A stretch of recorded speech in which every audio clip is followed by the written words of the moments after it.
In the next 36 minutes, 25 people will be dead. History almost forgot them. This is the story of the EF5 that struck Rainesville, Alabama. By 6 p.m., Alabama was already broken. Tuscaloosa had a scar carved through the city of 99,000 people. Hackleburg had been obliterated. Smithville was nearly erased from the map altogether. 3 EF5 tornadoes had already touched Alabama soil before the sun even thought about setting.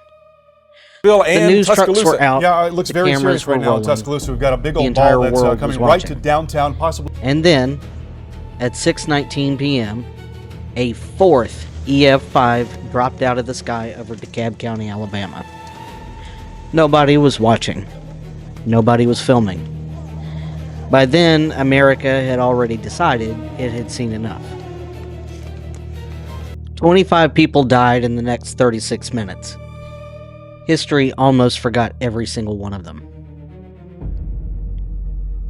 To understand Rainesville, you have to understand April 27th, 2011. Because this was not a normal severe weather day, not by any means. This was something that meteorologists still struggled to put into words.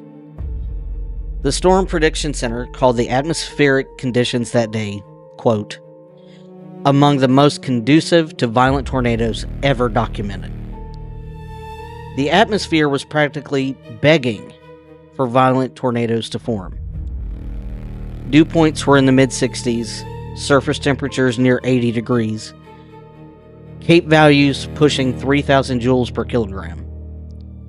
Essentially, every ingredient that turns a thunderstorm into a killer was present, in extreme quantities, all at once. The Storm Prediction Center issued a particularly dangerous situation tornado watch. PDS watches are rare. They're issued when meteorologists believe violent, long-track tornadoes are not just possible, but they are expected. And today, they were right. By the time evening fell, 62 tornadoes had struck Alabama alone. 252 Alabamians were dead. The outbreak would eventually produce 324 confirmed tornadoes across 21 states, the largest single-day tornado outbreak ever recorded in American history. All of the cameras were on Tuscaloosa. They were on Hackleburg, on Birmingham. Every major news network had crews on the ground in those places. Nobody had a news truck in DeKalb County. The storm that would produce the Rainesville tornado didn't start in Alabama. At 1:45 p.m., a supercell thunderstorm fired near Harperville, Mississippi. For hours, it tracked northeast, a slow, methodical march across the deep south. It was already violent. It had already produced an EF5 tornado in Mississippi, then an EF4 in central Alabama. By 5:45 p.m., it was approaching DeKalb County, a rural pocket of northeast Alabama tucked into the foothills of the Appalachians.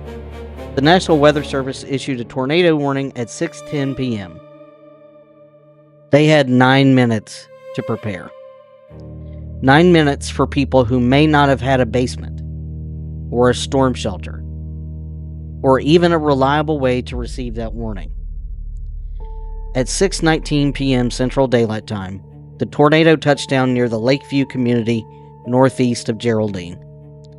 At first, it wasn't remarkable. Fallen trees, structural damage to small buildings, a path width of roughly 50 yards. The kind of damage at that point you see with a strong EF1 or maybe even an EF2. But it was growing, and fast. Multi-vortex tornadoes can produce extreme, narrow bursts of damage with almost no warning, destroying one house while leaving the next one standing. Through Fife, EF3 damage. Trees ripped down, homes were destroyed. Then it reached Shiloh. Along Heaton Road, the tornado grew wider, A metal farm building was completely destroyed. Homes were wiped off their foundations. The National Weather Service documented the first confirmed EF5 damage indicators here. Ground scouring. Pavement stripped from the earth. The signature winds exceeding 200 miles per hour. It exited Shiloh and turned its eye toward Rainesville. By the time it reached eastern Rainesville, the tornado was half a mile wide. It hit a school coliseum. The metal frame of the building was distorted. One wall was all that was left standing. In the parking lot was a school bus. The tornado picked it up, threw it across the highway, and stripped it down to its chassis. The National Weather Service later described the damage to that bus as some of the worst tornado damage ever inflicted on a vehicle. The metal had literally been peeled. What remained was barely recognizable as something that had once carried children to school. Plainview High School sustained between $10 and $15 million in damage, according to 2011 standards. The gymnasiums, the sports fields, the cafeteria, all of it was just gone. Along Marshall Road, a cul-de-sac of large homes sat. They had been completely swept away. Not damaged, not even partially standing. Swept away like they and the memories they held never existed. The National Weather Service described the damage there as approaching EF5 intensity. Just east of central Rainesville, there is a road called Lingerfelt Road. In the National Weather Service survey conducted weeks after the storm, investigators focused specifically on a narrow 1-mile corridor of damage centered on this road. What they found there set this tornado apart from almost anything ever documented. First, the Skaggs Road Stone House, a home literally built from stone, constructed to last the test of time. The kind of home that people build precisely because they're afraid of storms. The tornado hit with enough force to obliterate it. A section of its foundation was pulled from the ground. One fatality was noted. 2 serious injuries were also noted. But it was the Robinson property on 1608 Lingerfelt Road that became the defining image of this tornado's violence. The Robinson family home was large, 2-story, brick in structure, brick. Not a wood frame, not a mobile home, but brick. The kind of home built to stand strong. The tornado hit it and swept it completely away. Entire sections of the driveway pavement were ripped from the earth and thrown. The house had been blown hundreds of yards downwind. But that's not the detail that stops you. The Robinson family had an 800-pound safe inside that home. An 800-pound Liberty safe that was anchored to the foundation with heavy steel bolts. The tornado ripped that safe from its anchorage and threw it 200 yards to the north. The door, which had been closed, was torn completely off. The Robinson family truck, parked at the residence, was mangled beyond any recognition and found over 250 yards away. The largest piece that survived was the cab. The Robinson family themselves had fled by car. They survived, but their neighbors, who were in an underground storm shelter adjacent to the property, were not out of danger quite yet. The tornado scoured the earth around that shelter.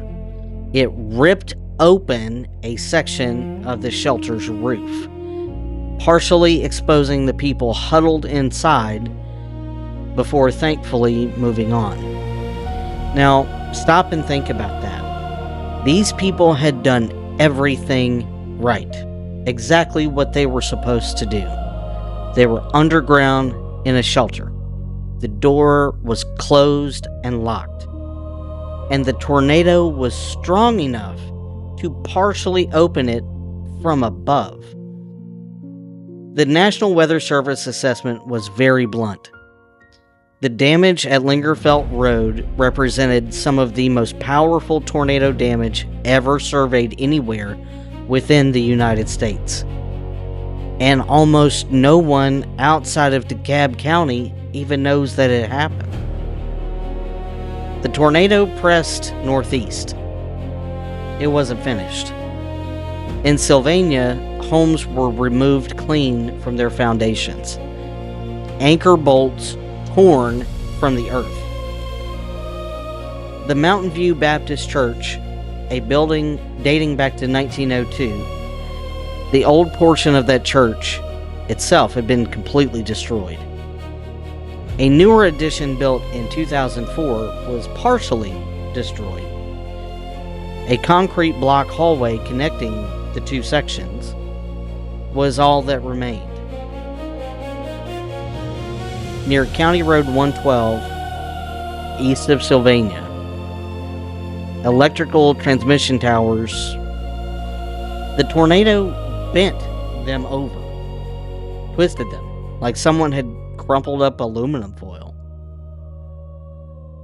Entire groves of hardwood trees were stripped of bark, stripped of every branch, and snapped at the roots.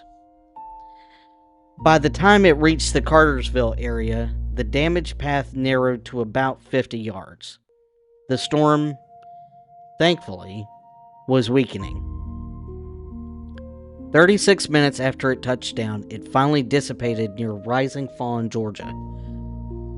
36.63 miles of pure destruction. 3/4 of a mile wide at its peak. Winds exceeding well over 200 miles an hour. And 25 people who were alive at 6:19 p.m. were no longer alive at 6:55.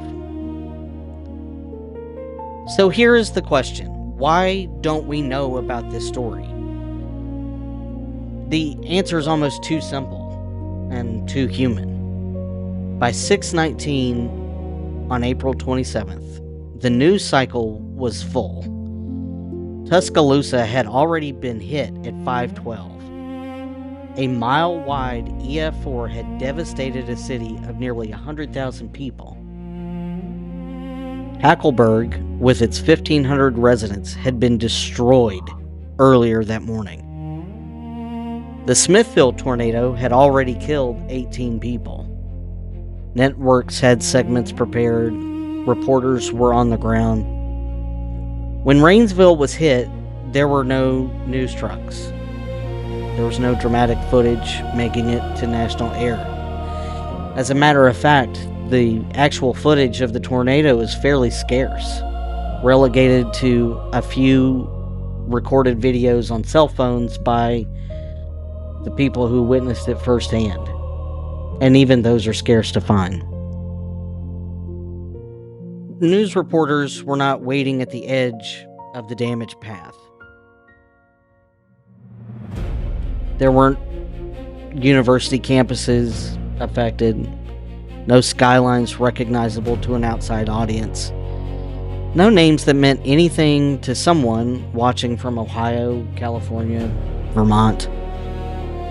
There was just a small Alabama town with 5,000 people, and 25 of them now were gone. It was the second deadliest EF5 tornado of that entire day. Second only to Tuscaloosa, which was actually an EF4. It hit harder per square foot of ground than almost anything surveyed that day, and it barely made a mention on the national news. because it was the fourth EF5 of the day. Not the first, not even the most famous. History has a terrible habit of only remembering what the cameras caught. 25 people died in DeKalb County on April 27, 2011, starting at 6:19 p.m. Central Standard Time. They died while the country was busy mourning somewhere else. But Rainesville rebuilt. DeKalb County buried its dead and went back to work. The storm shelters that were nearly torn open by that tornado, people climbed out of them and started life over. But the story, the true story of what happened on Lingerfelt Road, on Skaggs Road, at the Robinson property, inside that tornado shelter, that story was never really told. Until now. You've heard of Tuscaloosa. You've heard of Phil Campbell. You've heard of Smithville. Now, you know Rainesville. Because forgotten doesn't mean it didn't happen.